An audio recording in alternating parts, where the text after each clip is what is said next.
Minasyaitonirrajim. Bismillahirrahmanirrahim. Rabbi syrah li sadri wa yassir li amri wahlul 'uqdatam min lisani yafqahu qawli. Raditu billahi rabbil islam dinan Muhammadin nabiyyan rasulullah.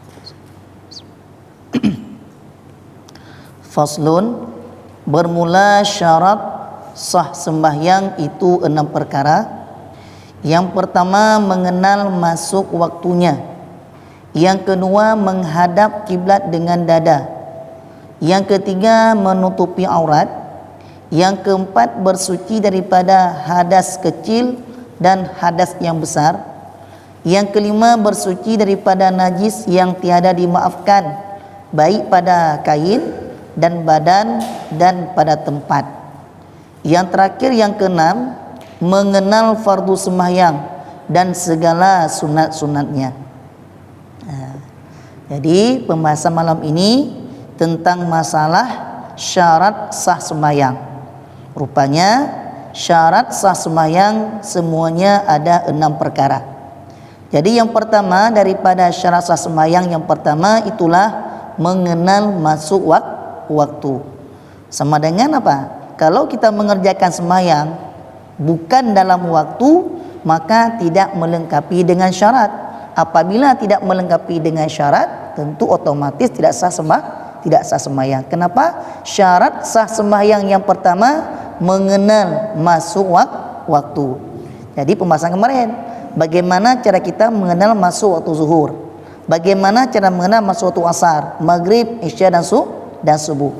Berarti kalau dengan alam, kalau masalah kemarin mengenal masuk waktu zuhur dengan tergelincir matahari. Mengenal masuk waktu asar apabila bayang-bayang tersebut sudah melebihi daripada benda. Kalau mengenal masuk waktu maghrib, itulah begitu sempurnanya tenggelam matahari, terbenam matahari. Mengenal masuk waktu isya, begitu hilang syafa' yang merah. Mengenal masuk waktu subuh, begitu keluar fajar yang sadiq. Maka mengenal masuk waktu tiap-tiap salat itu merupakan termasuk salah satu daripada syarat sah sembahyang. Nah, sebaliknya, kalau kita tidak pernah mengenal kapankah masuk waktu sembahyang, berarti otomatis kita tidak melengkapi syarat. Apabila tidak melengkapi syarat, maka terjadilah tidak sah sembahyang. Nah, saya ulangi. Jadi yang pertama syarat sah sembahyang mengenal masuk waktunya. Yang kedua syarat sah sembahyang menghadap kiblat dengan dadanya.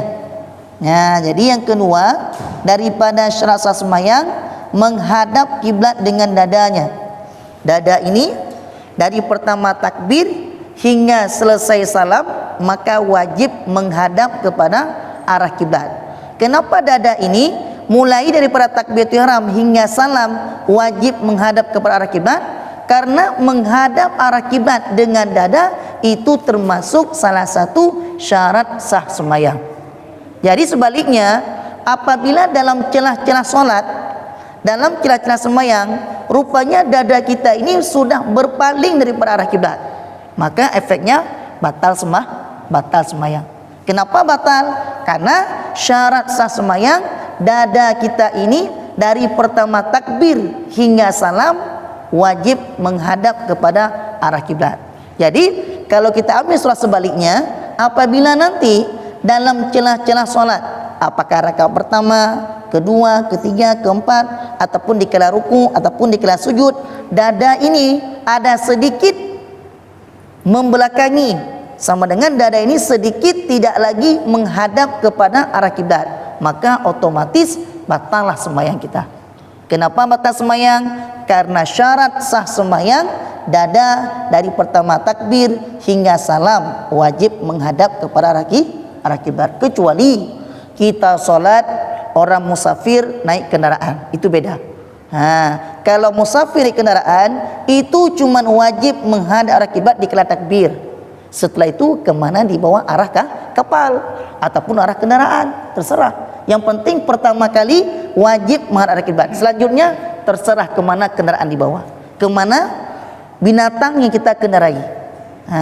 Tapi kalau kita solat pada tempat yang tidak bergerak-gerak ataupun kita solat pada bukan musafir, maka dada ini dari pertama takbir hingga salam wajib keseluruhannya menghadap kepada arah kiblat. Sedikit pun tidak boleh melenceng daripada kiblat. Sedikit melenceng batal sembahyang. Dah yang kedua. Yang ketiga, syarat sah sembahyang itulah menutupi aurat. Jadi syarat sah sembahyang yang ketiga itulah wajib menutup aurat. Jadi nanti pembahasan di depan ada bagaimana cara menutupi aurat. Aurat laki-laki dalam salat itu antara pusat dengan lutut. Sama dengan seorang laki-laki apabila dia salat cuma memakai celana yang tertutup di atas pusat sedikit di bawah lutut. Kira-kira tertutup antara lutut dengan pusat. Sedangkan baju enggak dia pakai, semata-mata salat sudah sah. Kenapa sah? Karena sudah dikatakan menutupi aurat. Sekalipun hukumnya makruh. Kenapa makruh? Tidak punya adab kita seorang hamba menyembah Allah Ta'ala tidak memakai pakaian. Maka sama dengan kalau kita salat cuman menutupi aurat antara pusat dengan lutut, pakaian kita pakai, peci yang kita pakai, hukum sembahyang sah. Kenapa? Sudah melengkapi syarat sekalipun hukumnya makruh. Sedangkan aurat perempuan dalam sembahyang itu cuma boleh nampak muka dan dua telapak tangan. Aurat perempuan dalam salat seluruh tubuh yang boleh nampak cuma dua, muka dan dua telapak tangan. Dua telapak tangan zahir dan batin. Zahir dan batin. Tapi boleh nampak cuma segini. Sampai pergelangan. Apabila contoh ini pilihan saya. Ini pergelangan, lewat sedikit ini dinamakan dengan nampak aurat, batal sembahyang.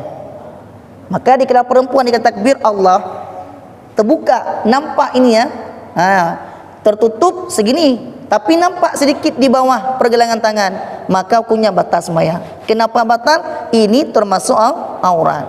Jadi begini juga, segini dia. Ini aurat perempuan, muka dua telapak tangan yang boleh nampak, zahir dan batin. Dah. Selanjutnya yang keempat, syarat sah sembahyang yang keempat, bersuci daripada hadas yang kecil dan hadas yang besar. Sama dengan semata-mata kita dalam keadaan hadas yang kecil tidak boleh solat, apalagi kita dalam keadaan hadas yang besar. Sama dengan baru boleh kita mengerjakan solat, baru sah kita mengerjakan solat, keadaan tubuh kita, pakaian kita, tempat kita solat mesti suci daripada hadas yang kecil dan suci daripada hadas yang besar. Sama dengan kalau kita solat tidak mengambil air wudu, sama dengan kita belum suci daripada hadas yang kecil. Kalau kita solat belum berwudu, kita solat tapi tidak ada wudu, itu namanya kita dalam keadaan hadas yang kecil, bukan dinamakan orang yang suci. Apabila kita wudu tidak ada, Al-Quran saja tidak boleh kita sentuh, apalagi untuk mengerjakan sembahyang. Sama dengan baru dikatakan orang yang suci dikala dia ini bukan dalam keadaan hadas yang besar dan orang tersebut sudah mengambil air wudu, maka dinamakanlah dia orang yang suci, orang yang mutahhirun, orang yang suci. Maka boleh dia mengerjakan solat, maka boleh dia mengambil memegang Al-Quran. Dah, suci daripada hadas yang kecil dan suci daripada hadas yang besar.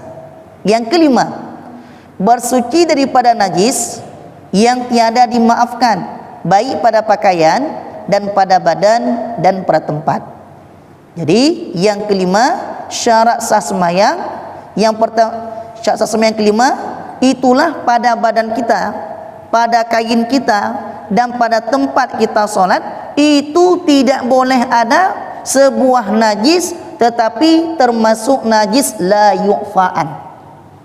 Badan kita, pakaian kita pakai, tempat kita solat itu tidak boleh ada najis yang tidak dimaafkan. Mana contohnya? Seperti tai cicak. Tai cicak melekat pada baju kita. Itu la yu'fa'an, dimaafkan. Yang kedua, darah yang banyak melekat pada pakaian, melekat pada tempat solat, melekat pada badan kita. Itu juga termasuk najis la yu'fa'an, najis yang tidak dimaafkan. Maka najis-najis yang demikian itu tidak boleh ada pada tubuh kita, tidak boleh ada pada pakaian kita, dan tidak boleh ada pada tempat kita solat. Kenapa? Karena najis itu termasuk najis yang tidak dimaafkan. Apabila ada najis itu baik pada tubuh kita, baik pada pakaian, baik pada tempat, maka hukumnya tidak sah sembahyang. Kenapa enggak sah sembahyang? Karena tidak melengkapi syarat sah sembahyang. Contoh seperti pada tubuh kita ada tato. Tatonya merupakan suatu perkara yang perkara itu tidak akan pernah sampai air pada tempat tato itu. Tapi tato yang bagaimana? Tato yang dibuat dengan lukisan, pakai alat kering-kering, sehingga dia melekat dalam daging sampai kapanpun tak pernah hilang. Tato tersebut tidak akan pernah sampai air pada tempat duduk tato. Kamu pakai ban kurun kali pegang, tapi kena taubat pakai ban. Jalan taubat yang pertama, hilangkan tato tersebut. Maka urung yang ada tatonya, dikala dia berhadas besar, maka di tempat duduk tato itu wajib patroi. Jadi tempat itu tak akan pernah sampai air. Maka selama-lamanya tidak akan pernah dia sah mandi janabah.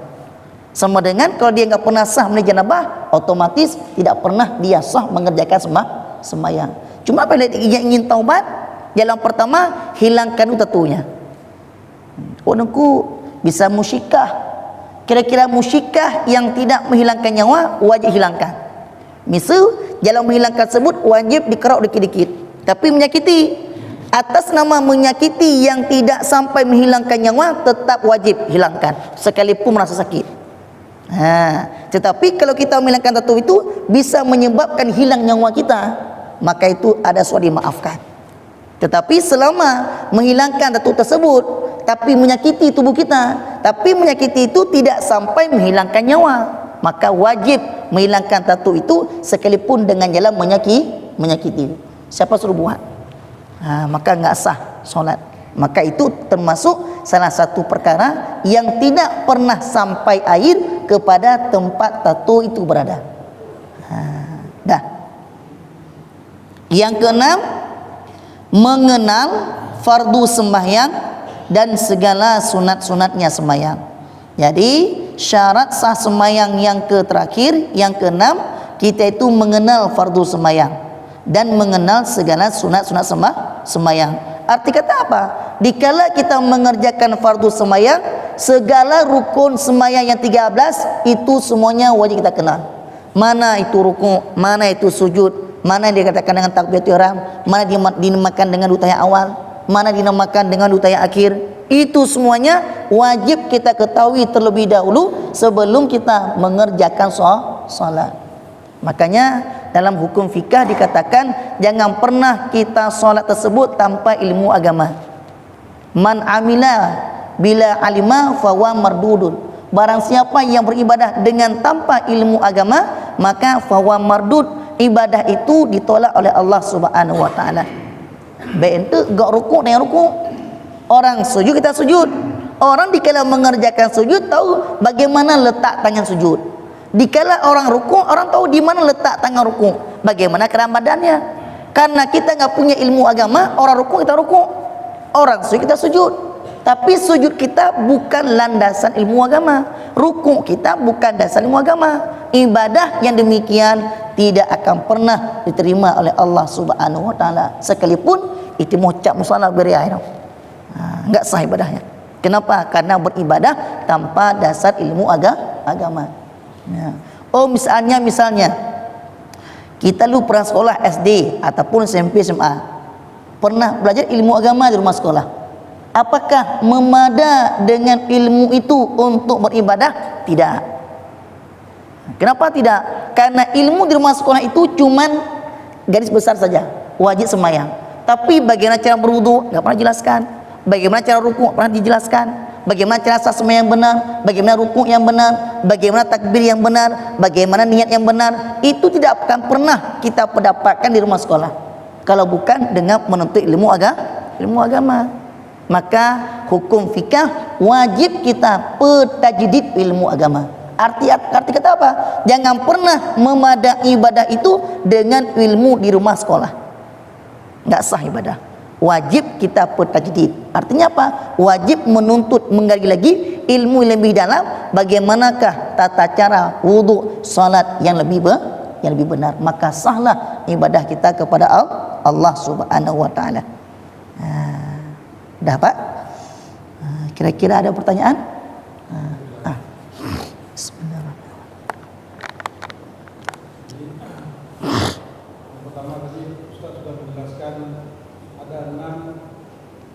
Syarat sah sembahyang.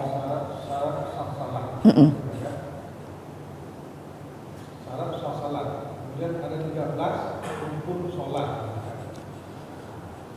Kalau bisa misalkan malam minggu rukun salat 13 itu kalau bisa kalau boleh Ustaz itu uraikan satu persatu Ustaz. Bagaimana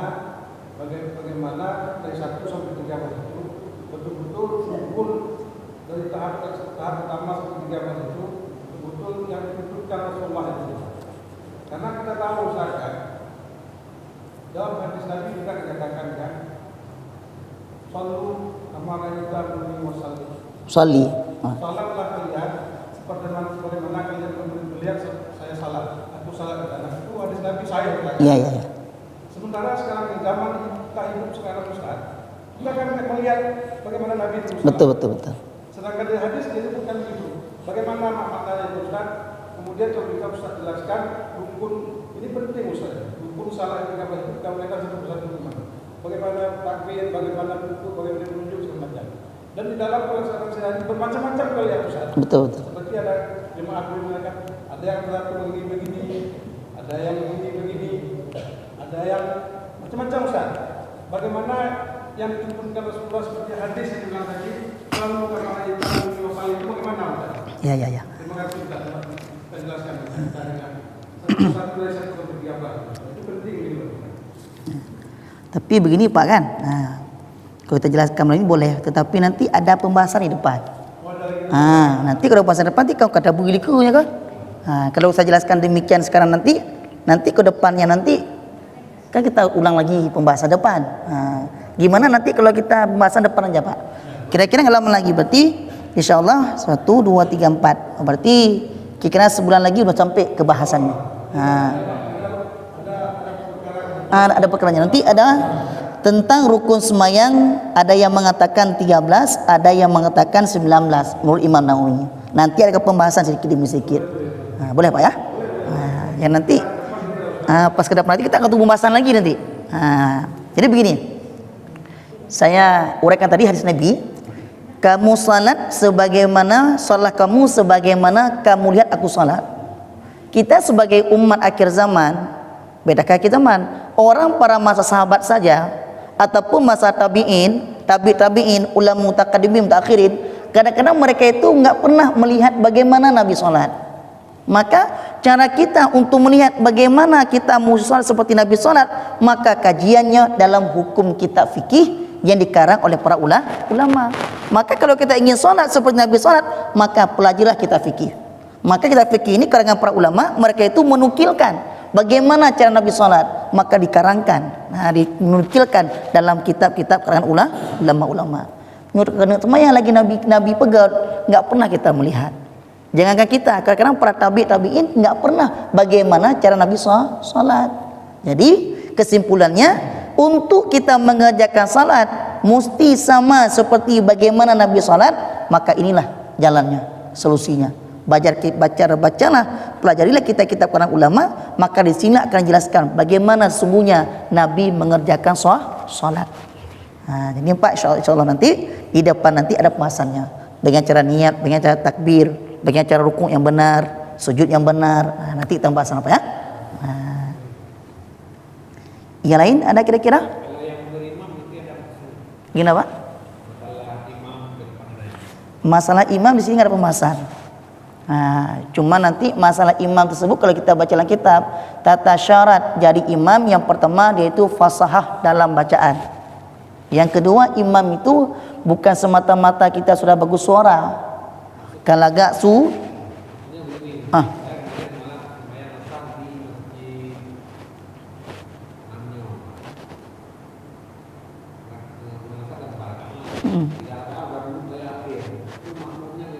oh gitu. Sedangkan imam itu lupa untuk bangkit rakaat keempat. Sedangkan duduk terakhir dia. Sedangkan tak cukup rakaat. Bagaimana kelakuannya? Tentu hak bagi makmum memperingatkan.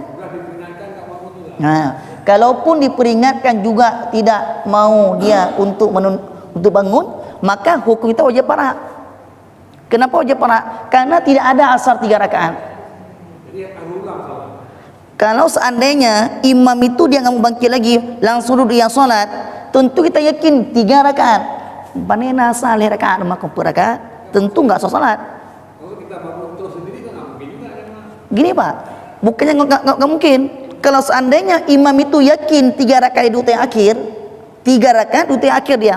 Kalau kita peringatkan dia juga nggak bangun, maka kita wajib parak. Bukan Pak, wajib parak. Kenapa wajib parak? Kalau kita ikut imam salah, kita ikut, kita juga salah. Cuma sebenarnya apa? Kita wajib para imam, langsung kita berdiri. Contoh kedua boleh juga contoh kedua. Contoh kalian kedua, untuk kita jangan pernah mukhalafah orang imam, dikala imam duduk yang akhir pada rakaat ketiga, kita tahu itu merupakan rakaat ketiga. Nah, kalau kita jangan pernah mukhalafah orang imam, boleh ikut imam, duduk juga. Tapi begitu imam salam, kita bangkit rakaat lagi. Dua cara. Cara yang pertama, begitu imam duduk yang akhir rakaat ketiga, kita peringatkan dengan kata-kata subhanallah, subhanallah, subhanallah. Tapi imam tidak pernah menghiraukan, kita langkah pertama langsung bangun. Dalam hati langsung kita berniat, kita sudah memisahkan diri dari imam. Mesti benar ni laginya, biar dia semayang. Wajib. Udah. Dalam hati. Udah, itu cara pertama. Cara kedua, boleh kita jangan dulu berdiri, ikut juga imam duduk, tapi begitu imam salam tentu maka enggak sah salat. Kenapa? Kurang rakaat, kita bangun lagi untuk bina rakaat keempat. Itu 2 cara. Tapi di antara 2 cara ini mana lebih baik? Baik cara yang pertama. Kenapa cara pertama lebih baik? Karena kita meyakinkan imam itu salah duduk, bukan bertempatnya. Langsung kita bangun. Nah, itu caranya. Beda begini, beda dengan lebih rakaat. Macam lebih rakaat, kita yakin imam pada rakaat keempat dia bukan duduk akhir, tapi bangkit lagi rakaat kelima. Kita yakin, oh ini imam dah rakaat kelima nih, yakin kita. Tapi karena kita mengikut imam, tetap kita boleh ikut imam juga, sekalipun kita yakin itu rakaat kelima. Kenapa kita nggak batal? Karena ikut imam. Itu cara pertama. Cara kedua, boleh kita jangan lagi ikut imam rakaat kelima, langsung duduk yang akhir. Tapi boleh dengan niat parak, boleh jangan niat parak. Kalau kita niat parak, berarti nggak usah lagi tunggu imam. Kalau kita pun nggak niat parak, hukumnya boleh. Begitu imam duduk akhir nanti, kita tunggu imam salam, kita salam. Nah, itu 2 cara. Terserah pilih cara mana saya boleh. Maka itu banyak sekali kejadian-kejadian dalam solat tentang masalah mukhalafah rakaat. Kadang-kadang banyak kejadian kita sembahyang sendiri pada sembahyang zuhur, tiba-tiba kita ragu rakaat, nyop rakaat ketiga keempat. Itu jangan pernah kita ambil rakaat keempat, tetap ambil rakaat yang ketiga. Tiba-tiba bagi kita bangun, Pak bangun, oh ini udah keempat nih. Contoh misalnya sembahyang zuhur, berarti pas sekali. Tiba-tiba ini apa? Keempat apa kelebih? Keempat apa kelima? 4 kelima. Maka jangan ambil kelima, tetapi keempat. Nah, ini kebiasaan yang terjadi pada sembahyang zuhur.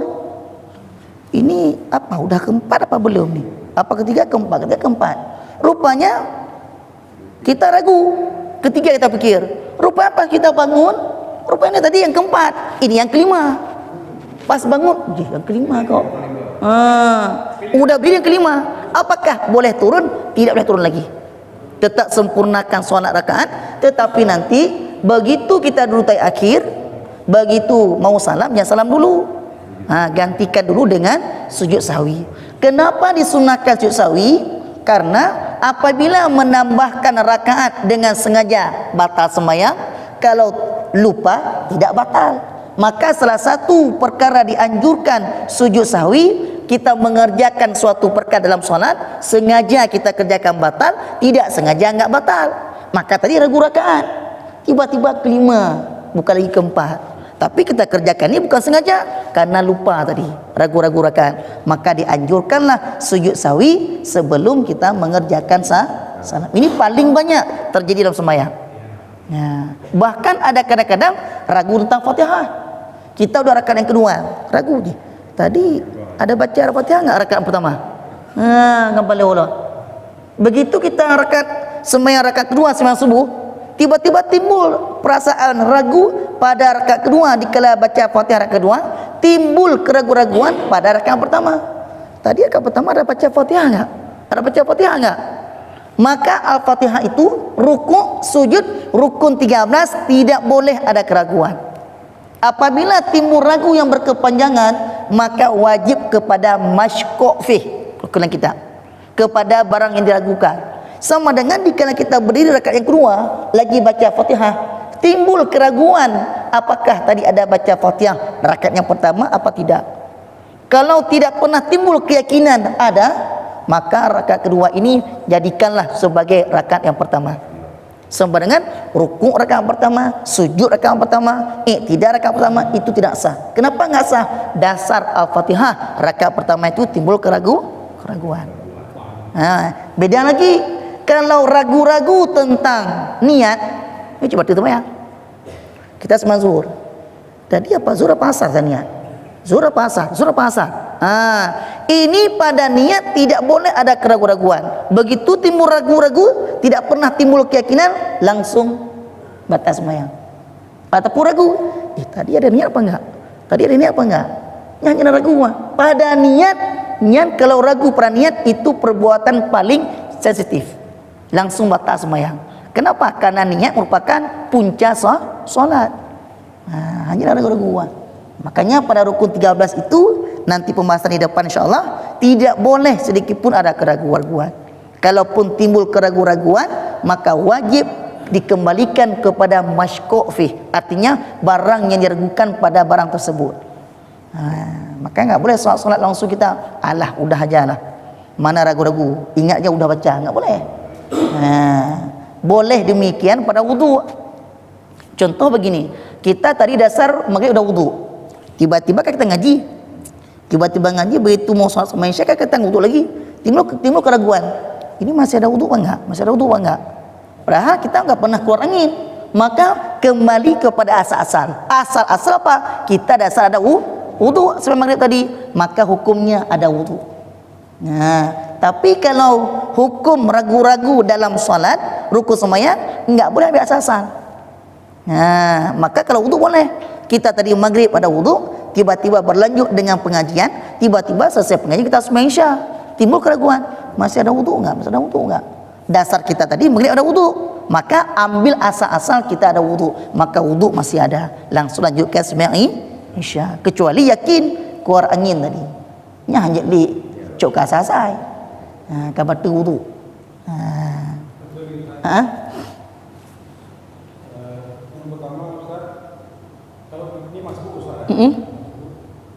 Kalau kita masuk di saat rakaat pertama jemaah sudah mengikuti imam dan sudah kita masuk ke dalam masjid atau dalam musala, kita menemukan jemaah sedang ruku, kita masuk, kita bisa langsung melaksanakan salat dengan ruku sekalian dengan jemaah, tapi tanpa kita membaca Fatihah. Bagaimana hukumnya? Gini Pak ya. Ini kebanyakan saya bahkan pernah menemukan dengan mata saya sendiri. Ini saya praktek Pak, gini. Ini imam kan lagi sembahyang. Ataupun imam lagi ruku. Kita baru selesai sembahyang, mesti takbiratul ihram dulu. Allahu Akbar, baru ruku. Udah. Ini saya lihat dengan mata sendiri, begitu langsung Allahu Akbar. Apa tujuannya? Karena masbuk itu baru mendapatkan rakaat dengan imam, dia itu mesti mendapatkan rukun dengan imam. Si masbuk apabila mendapatkan rukun dengan imam, maka dia mendapatkan 1 rakaat. Yang jadi permasalahannya, si orang masbuk ini begitu datang dia Allahu Akbar, langsung rukun dia. Aturannya Allahu Akbar dulu berteram, baru dia Allahu Akbar. Maka hukum orang masbuk apabila dia enggak pernah takbiratul ihram, langsung Allahu Akbar. Itu orang sakit solat, enggak sah sembahyang. Kenapa sakit? Enggak ada takbiratul ihram, langsung dia ruku. Ya dasarnya imam lagi ruku, kita masbuk begitu datang Allahu Akbar. Dapat? Itu tidak wajib lagi baca bismillah, enggak wajib lagi baca iftitah, enggak wajib lagi baca Fatihah. Begitu Allahu Akbar, langsung Allahu Akbar. Rupanya begitu kita turun, enggak sempat baca tasbih rukuk, langsung imam samiallahu hamidah. Maka kita sudah dinamakan orang mendapatkan rukuk dengan imam. Maka masbuk mendapatkan rukun imam, maka dia mendapatkan 1 rakaat. Al-Fatihah bagaimana? Itu tanggungan si imam. Maka imam itu wajib banyak tanggungannya. Masbuk, Al-Fatihah si masbuk itu semuanya imam yang tanggung.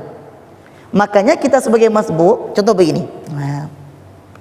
Begitu kita datang, imam sedang membaca surat pendek wallahu ahad.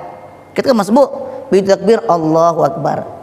Rupanya kita enggak langsung baca Al-Fatihah, karena udah kebiasaan baca iftitah dulu. Begitu kita selesai baca iftitah semuanya, Hanifah muslimah wa mana musyrikin, habis semua kita baca, tiba-tiba rukuk imam. Itu kita haram rukuk, enggak boleh, haram rukuk. Gimana juga wajib membaca dulu Al-Fatihah, yang panjang Al-Fatihah itu setara dengan panjang doa iftitah.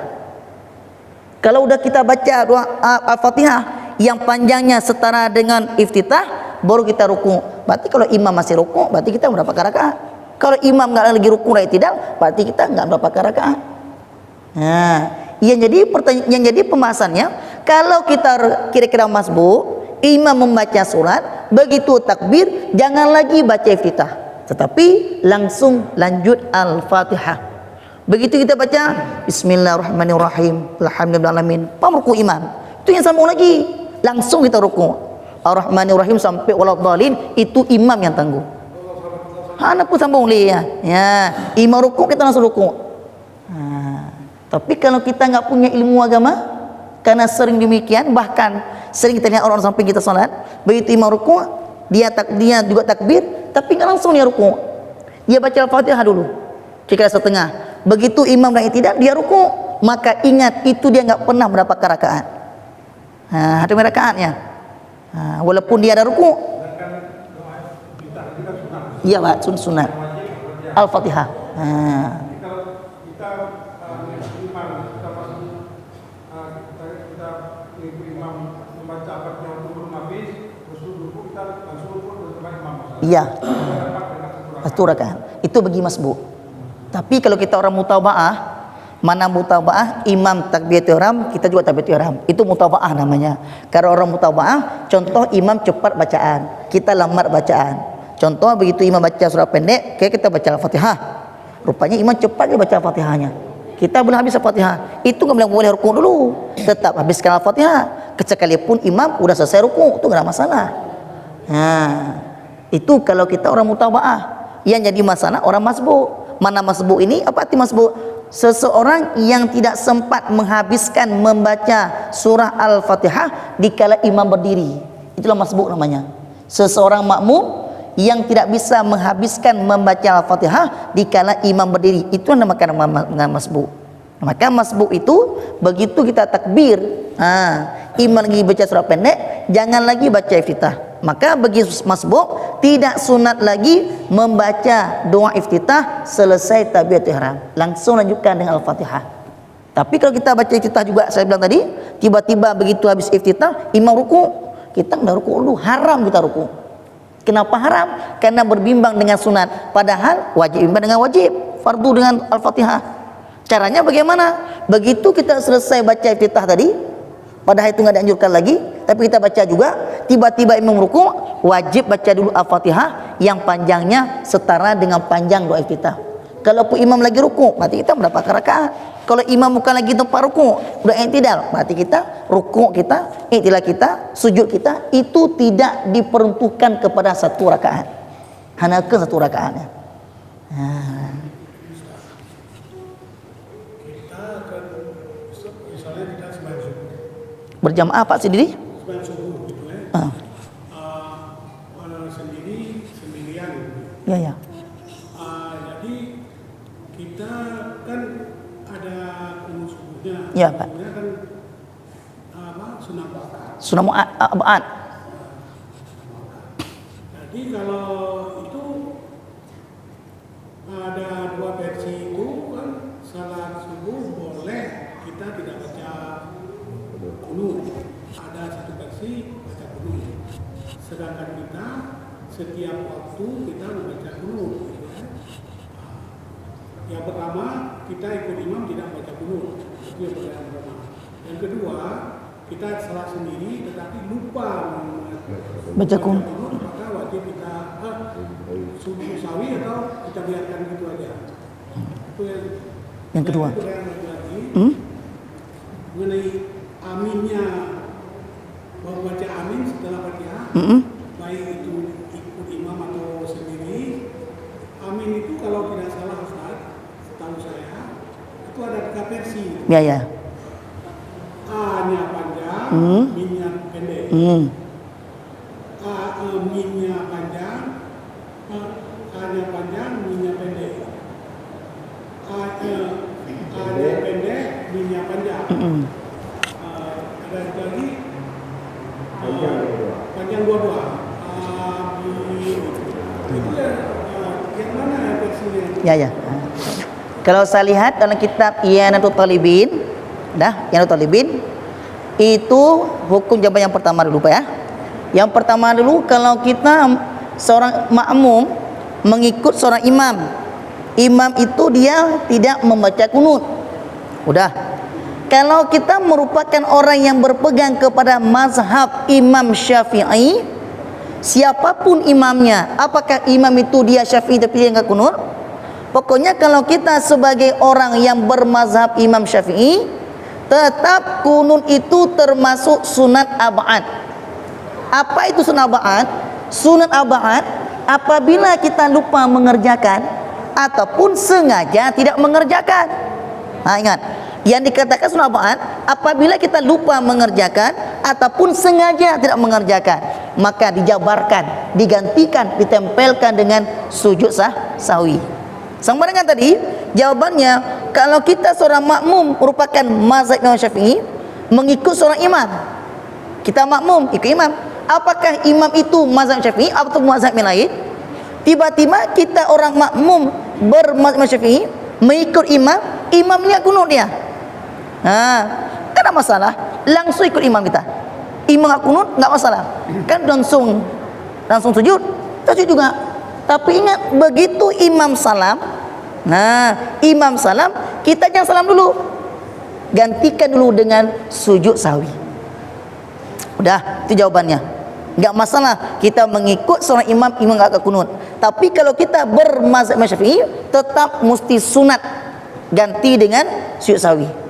Begitu imam salam nanti, imam enggak ada menggantikan dengan sujud sahwi, dia kunut enggak pula digantikan sujud sahwi, enggak ada masalah. Begitu imam salam, kita jangan salam dulu, sujud sahwi dulu. Itu jawaban yang pertama. Jawaban kedua, surah kedua, apabila kita sembahyang sendirian lupa membaca kunut, sama juga jawabannya. Mazhab apa kita pegang? Oh, kita solat dengan mazhab Imam Syafi'i. Kalau kita lupa membaca kunut, langsung ganti sujud sahwi. Kapan kita ganti? Sedikit sebelum salam. Setelah selesai kita baca akhir, jangan salam dulu, sujud dulu 2 kali. Maka di sujud itu apa yang kita baca? Lihat keadaan. Kalau tadi memang kita lupa membaca kunut, maka di sujud sahwi itu kita baca subhana man la yanamu wa la yasu. Duduk seperti gini juga, baca rabbil fili warhamni. Sujud sekali lagi, baca lagi subhana man la yanamu wa la yasu. Batu duduk gini lagi, enggak baca lagi akhir, langsung assalamualaikum. Duduk itu enggak baca apa-apa. Duduk apa, Pak?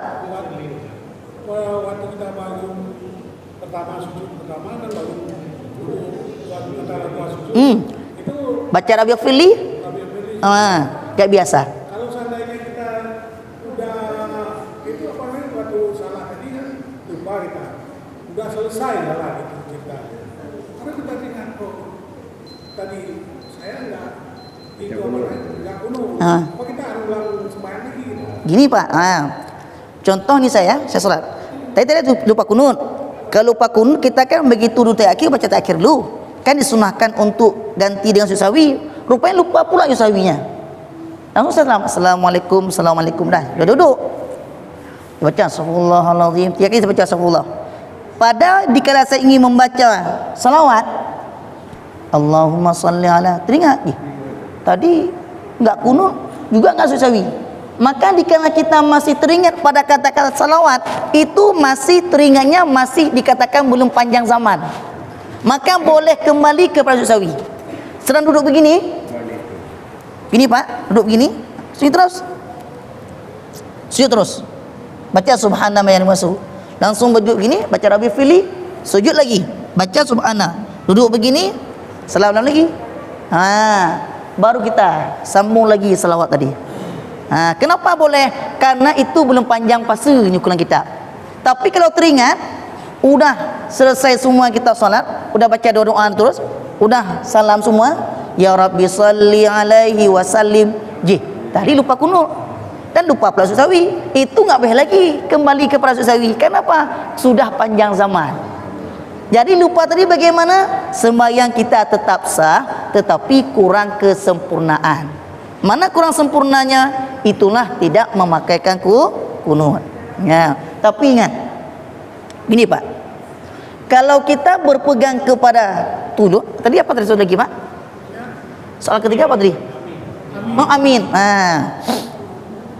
Amin itu kalau kita baca dalam kitab Biana, memang ada 3 versinya. Tapi mana lebih baik?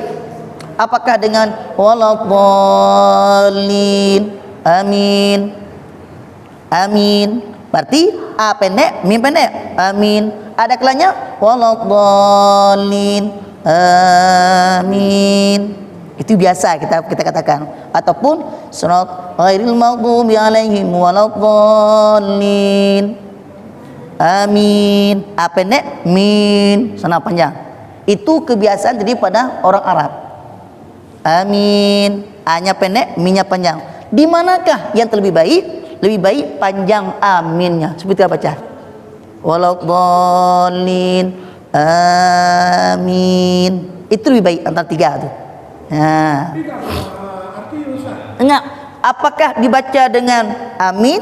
Apakah dibaca dengan amin ataupun amin? Itu tetap bermakna istajib.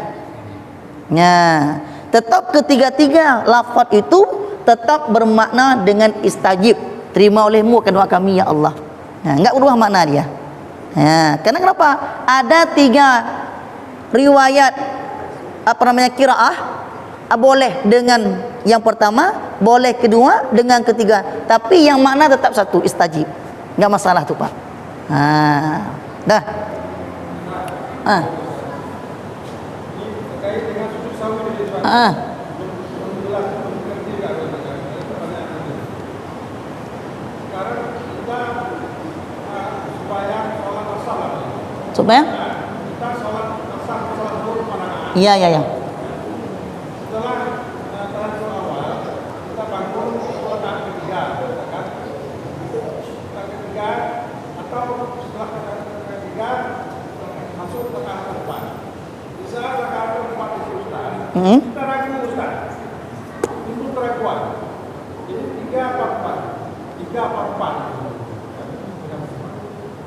Jadi 3 apa 4? Begitu kita ambil sikap untuk melaksanakan menambah 1 rakaat lagi Ustaz. Maka walaupun kita ragu tidak 3 rakaat tadi, tapi kita tambah 1 rakaat lagi. Setelah kita menambah 1 rakaat lagi, tapi kan kita anggap kita sudah 4 rakaat. Terus ada panjang, akhir. Apa perlu lagi sujud sawi Ustaz? Kalau yakin itu memang 4, enggak sunat, enggak perlu sujud sawi. Tapi kalau yakin itu lebih, Tapi melebihkan itu bukan dengan sengaja, gara-gara timbul keraguan tadi. Itu disunahkan sujud sahwi. Tapi kalau yakin ini apa 3 apa 4, rupanya tambah lagi, rupanya betul 4 nih, betul-betul kat kepa, bukan lebih, itu enggak sunat sujud sahwi. Kenapa? Karena memang begitu keadaannya. Tapi kalau kita nak menambah satu rakaat lagi Ustaz, langsung antara yang terakhir, bagaimana hukumnya? Apakah sujud sahwi tak? Enggak boleh. Kalau ragu-ragu rakaat 3 apa 4, 3 apa 4, tetap ambil 3. Kalau kita ambil 3, zuhurnya 4, berarti enggak sah solat. Sengaja memotong sembahyang dari 4 ke 3 rakaat, enggak sah. Lanjut.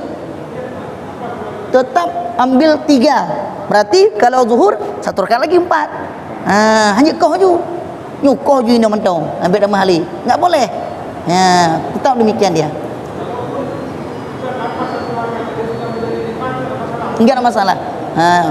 Yang penting apabila timbul keyakinan di kala bina kita bina rakaat lagi, itu enggak batal sembahyang kita. Enggak masalah, Pak.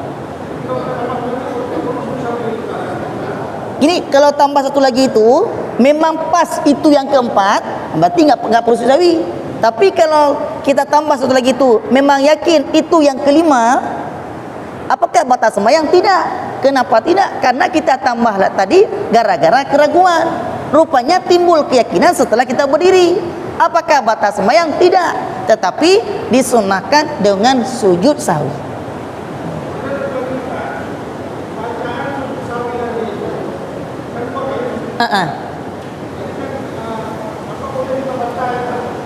Seperti biasa Pak ya.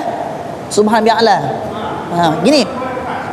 Kalau kita baca Subhanallah boleh, tetapi apabila kita sengaja meninggalkan kunut. Contoh begini. Saya enggak bisa baca kunut. Kalau pun saya bacanya saya salah nanti. Lebih baik aku enggak usah kunut aja. Saya ganti sujud sahwi tadi. Berarti itu namanya sengaja meninggalkan. Itu dikena sujud sahwi nanti lebih bagus kita baca tasbih biasa. Subhana rabbiyal bihamdi. Kenapa? Karena keadaan sujud tadi bukan lupa, karena sengaja. Tetapi kalau memang keadaannya lupa, maka lebih munasabat doanya dengan subhana man la yanamu wa la yasu. Gitu Pak.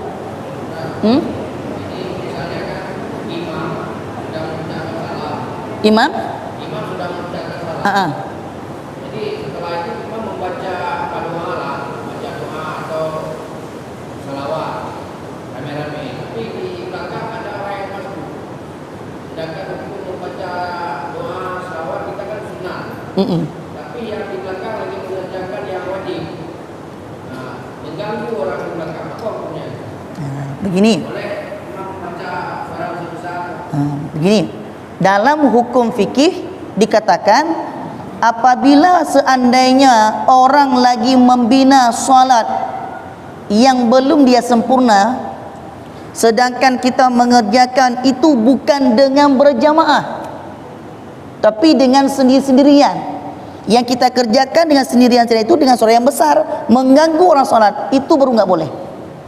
Enggak boleh. Tetapi kalau kita hukum berjamaah, kenapa berjamaah? Disunnahkan dalam sunnah Rasulullah setelah kita salat, sunnah kita berdoa, istighfar, berselawat sama-sama dan berdoa.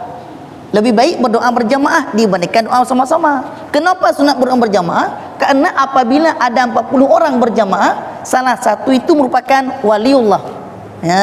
Mustajabah doa dibandingkan kita berdoa sendirian.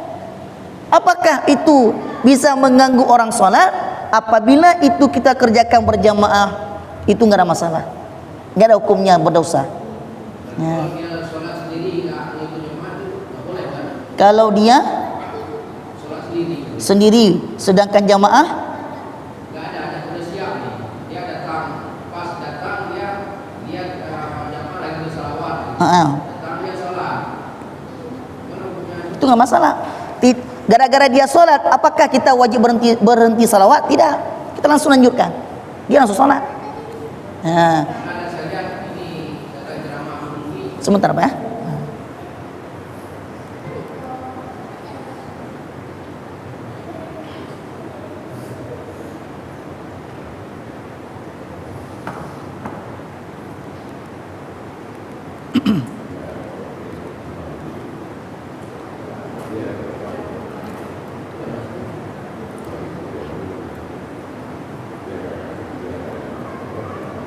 Gimana bang? Enggak ada saya lihat drama ini. Mungkin pernah bilang yang menyodor muncul saja imam mungkin dua. Assalamualaikum, bagaimana?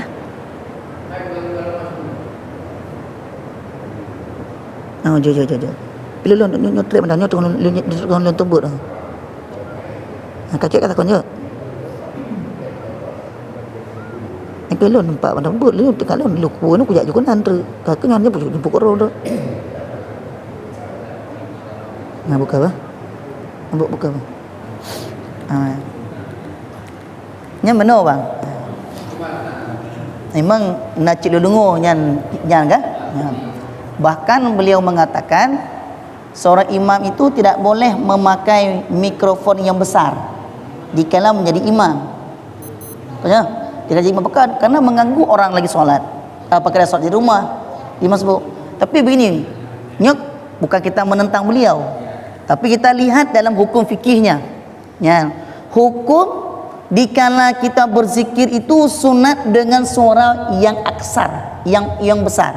Apa tujuannya? Supaya kita berzikir semua benda-benda yang mati yang mendengar kita berzikir hari yaumil qiyamah dia itu akan jadi persaksian bahwa kita pernah berzikrullah kepada Allah Subhanahu wa taala.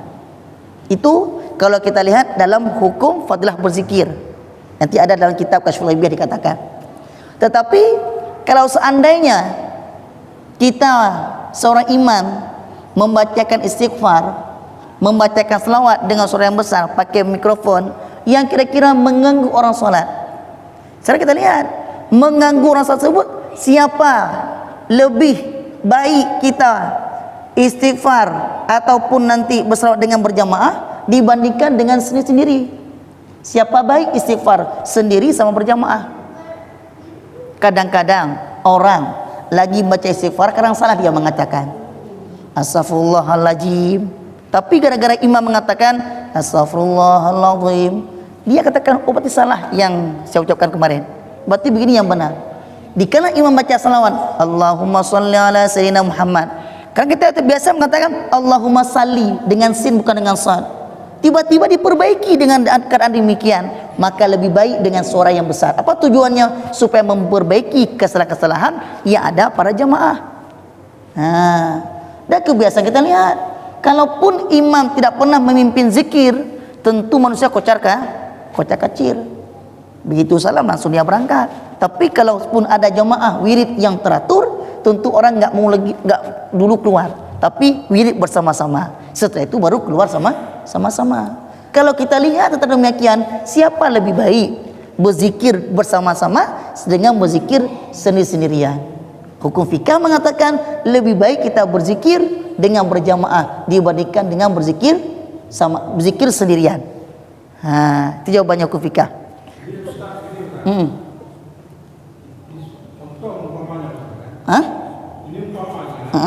Di musola kita ini dalam salat kita berzikir tadi dengan suara besar atau besar.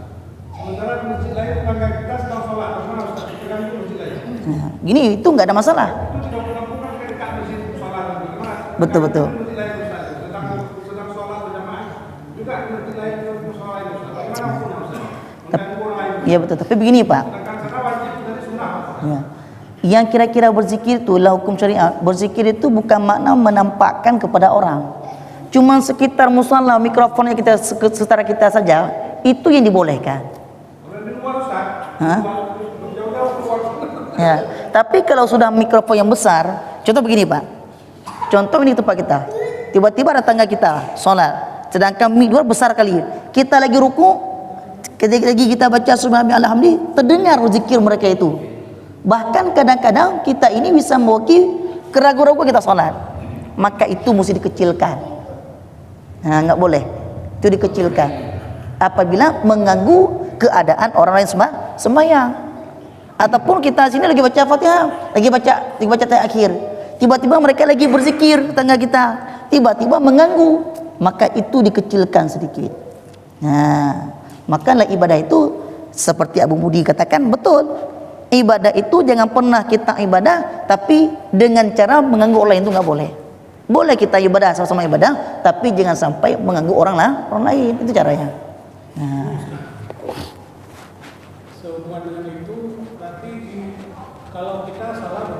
Ha? Kan safnya harus lurus dan rapat. Iya Pak. Itu bacaan-bacaan tetangga kita, maksudnya yang di sebelah kiri kanan itu terlampau besar sehingga kan sunahnya itu kan harus terdengar sendiri. Betul. Paling mantap harusnya sendiri aja. Dan ini bacaannya sampai kita musukan kita hilang gitu. Kadang-kadang kita udah baca Fatihah, udah mau habis, dia baru baca dia terbawa lagi kembali pulang seperti itu.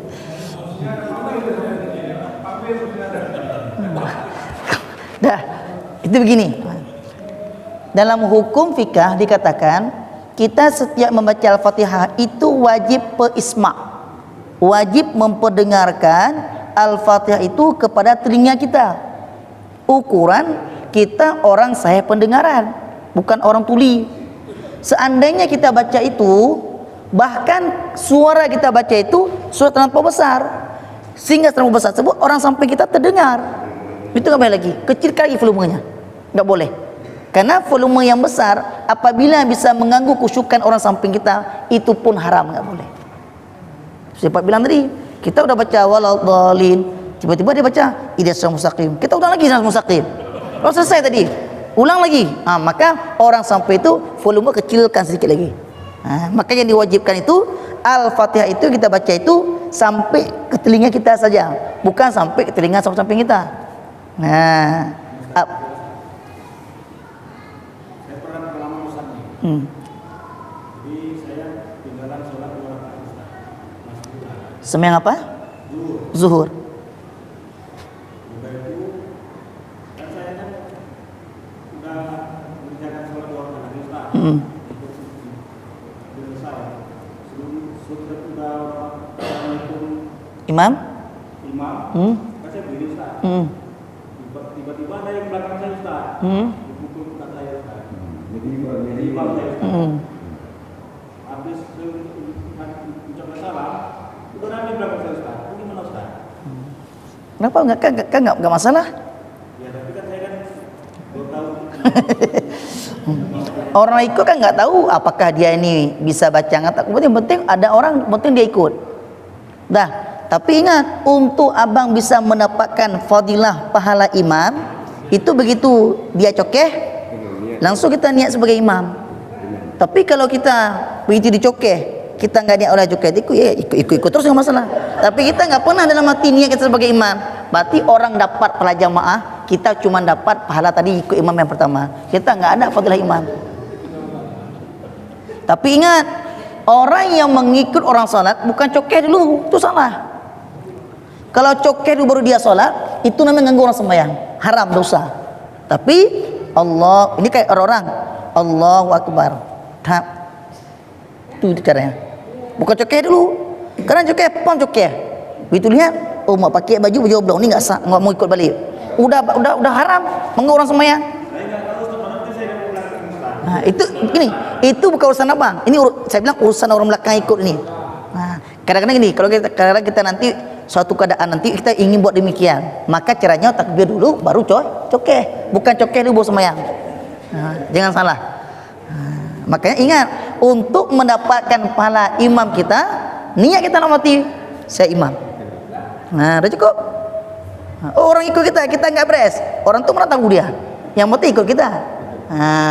Apakah kita iya Pak, takbir dulu baru cokeh, bukan cokeh dulu. Kalau cokeh baru sholat, baru takbir, itu mempermainkan sembahyang namanya, mempermainkan orang sholat, haram, nggak boleh.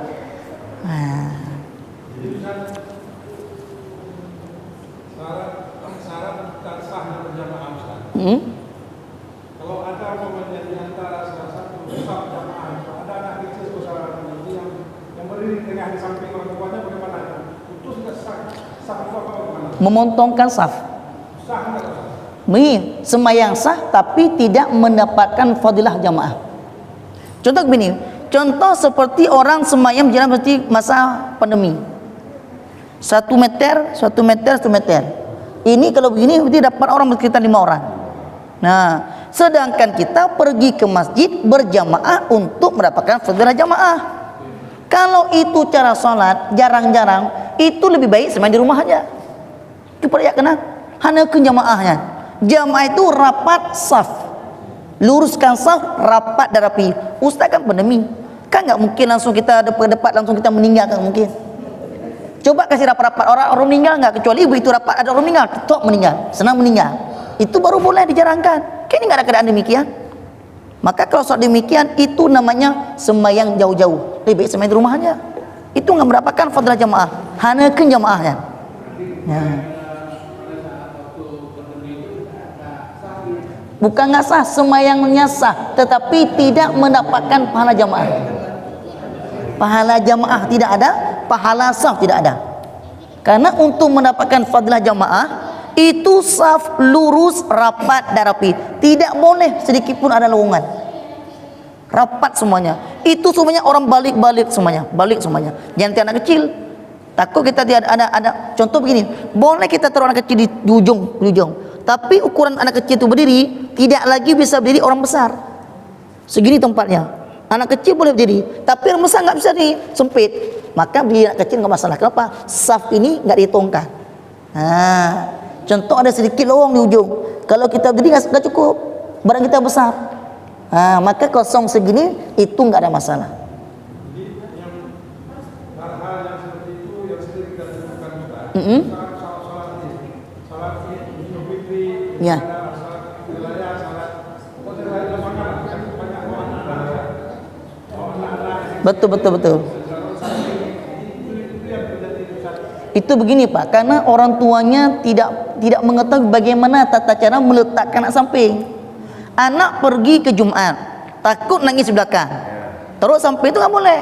Anak safkan langsung. Dalam hukum kita dikatakan cara mengaturkan saf, imam, laki-laki yang balik, udah setelah laki-laki habis prayer yang balik, baru anak-anak yang murahek, ia udah tuh makan sendiri yang di belakangnya itu baru anak kecil-kecil yang masih bayi-bayi itu. Belakangnya lagi baru orang khunsa nanti. Khunsa itu seseorang yang dua kelamin. Di belakangnya itu baru perempuan yang sudah balik. Maka gitulah sampai ke belakang sana. Enggak boleh kita buat Jumat anak kecil, takut dia nangis nanti. Terus samping, kita beri lagi pas di belakang imam. Anak kita kecil lagi samping. Itu namanya orang tua enggak pernah punya ilmu agama. Hanjir lagi nyala. Hah? Menyebencong yang khunsa. Kalau bencong itu khunsa dia. Khunsa itu dia berdiri mesti di belakang kanak-kanak begini. Ilikut anak mitnya je. Ilikut anak mitnya, ilikut urina. Di depan ibu-ibu. Di depan sapi ibu-ibu. Anak-anak itu kategori sampai belum balik. Gini, kategori anak-anak itu kategori anak-anak yang sudah mumaiz. Mumaiz kira-kira berarti anak-anak sudah tahu makan sendiri dia, udah tahu dia BAB sendiri, udah tahu semua. Itu batasan kanak-kanak. Itu kalau sudah muais itu berarti bisa ditaruh di samping tengah, nggak di samping kita. Enggak. Atau karena ada pendapat gini, kalau belum di Sunat. di sunat di tanah itu tidak boleh. Tapi kalau sudah khitan itu baru bisa. Betul, memang betul demikian. Kalau kanak-kanak udah dikhitan, tapi dia udah seperti itu tadi, itu nggak masalah. Taruh dia demikian. Maka dikira kepada saf. Kenapa kanak-kanak udah sampai dengan saf? Karena dia masih bernajis. Siapa najis? Kemaluannya udah disunat. Tapi kalau dia udah disunat, sini udah disunat misalnya, samping kita tuh nggak masalah. Kenapa udah bersih sama juga dengan seperti kita, ada suci dia. Sekalipun dia belum balik. Karena gini, Ah. kalau tradisi kita orang Aceh lah, kan sunahnya waktu SMP udah besar ya. Ya betul. tapi kalau di Jawa sana mungkin 3 bulan udah sunat dia. Makanya kalau pendapat yang lebih bagus mengatakan anak-anak kenapa nggak boleh di tengah-tengah? Karena kebiasaan kita kanak-kanak itu kan belum disunatkan, dia masih bernajis pada kemaluannya, kulfah kemaluannya. Makanya nggak boleh letakkan samping orang tua. Tapi seandainya udah disunat, nggak masalah. Udah disunat dia, tapi dia belum balik. Udah kecil-kecil tapi dia hafid, boleh kita ikut imam dia, sekalipun dia belum balik. Nah, sah ikut, tapi dia mesti sunat dulu. Ya nanti anak belum sunat, tapi bacaannya bagus, jadi ke imam. Mi sunat hanalah. Tak ikut lagi. Ya, nasah ya. Ha. Jadi kesimpulannya bencong kita sampai Hanjir. Oh,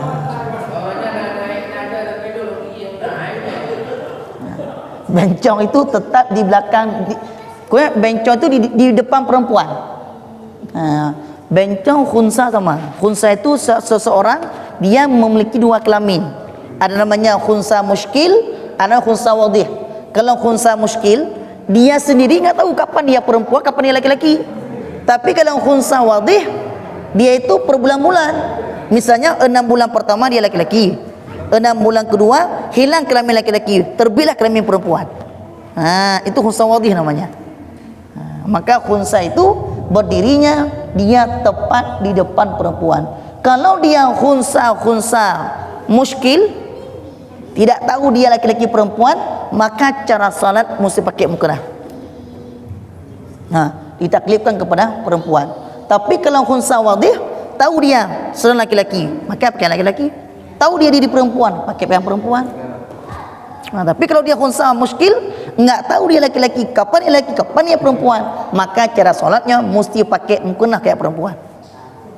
Kalau dia laki-laki, enggak masalah. Dia perempuan pas sekali. Ini satu lagi, kami sembahyang. Sembahyang berjamaah juga ini.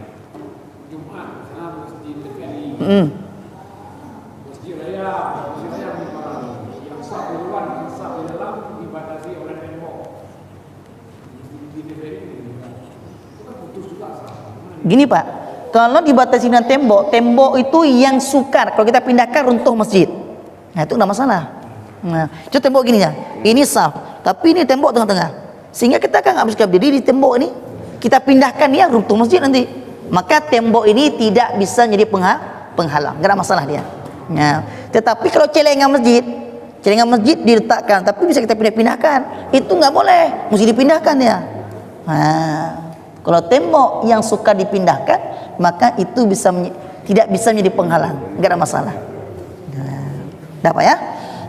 Berarti ini sudah habis tentang masalah syarat sah sembahyang. Kita kajian oleh Kiban Teguh.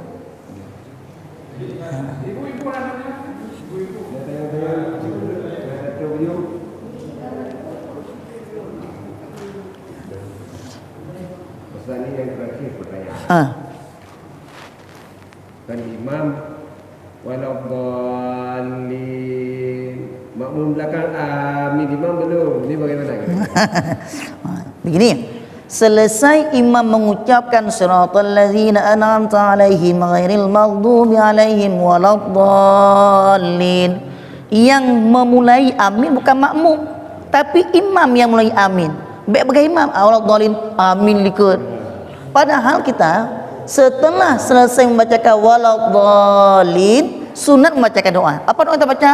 Rabbighfirli wali walidayya wali jami'il muslimin. Baru imam yang mulai baru amin. Jangan nanti waladdallin. Imam lagi baca Rabbighfirli, likut ke amin likut. Sang-sang belakang yang jadi imam. Salah. Apakah itu batas sembahyang? Tidak. Tetapi tidak indah dalam beribadah. Maka imam sebagai pemimpin, maka segala sesuatu imam yang memulai. Seperti ruku, seperti sujud, jangan duluan kita sujud dengan imam. Contoh mana untuk Pak? Ini kebiasaan, ini ruduhan saja. Mitilah ruduhan. Allahu Akbar. Dan mudah Allah mana? Tapi Allahu Akbar. Allah boleh mudah-mudahan ini. Ipak nak mudah lupa kakak badan. Mana kalau Allah Akbar jika kena waju. Lama dah umpat mana? Ruduhan. Mana tu? Samiallahu liman hamidah. Lama dah umpat. Yang belakang maka bagi makmum yang bisa melihat gerak-geri imam tapi dia sudah tegap, imam baru begini, maka batas sembahyangnya. Kalaupun makmum yang jauh sana, yang bisa melihat, enggak bisa melihat tubuh imam, tapi dia cuma pedoman kepada imam suaranya Allah Akbar, dia fikir berarti Allah Akbar imam sudah sempurna, tiba-tiba imam masih begini, maka dia enggak batas sembahyang. Kenapa? Tidak nampak melihat gerakan imam. Tapi imam ada mudah likut-likut benar makmum yang belakang tadi, tapi bisa melihat gerakan imam, Allahu Akbar. Karena dia mengi cepat, gitu saja. Samiallahu hamidah, imam mentena, banyak keho kan.